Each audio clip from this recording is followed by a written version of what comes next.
په ټولو انسانانو کې محمد رسول الله د ملګرتیا دپاره حضرت ابوبکر صدیق رضی الله عنه خوښ کړو.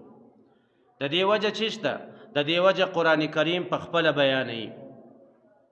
محمد رسول الله صلی الله علیه وسلم ته الله تعالی فرمایي اذ یقول لصاحبه.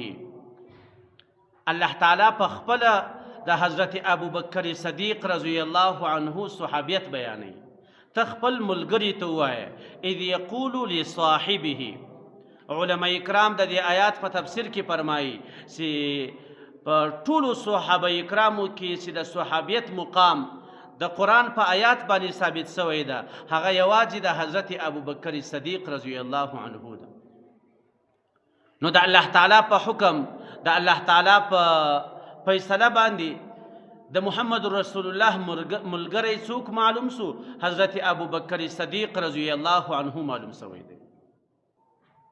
نو نن چې څوک په ابوبکر پسې خبرې کوي، ابوبکر ته د محمد رسول الله دشمن وایي، ابوبکر ته د الله تعالی دشمن وایي، او الله تعالی هغه ته په خپل کلام کې صحابي ویلی.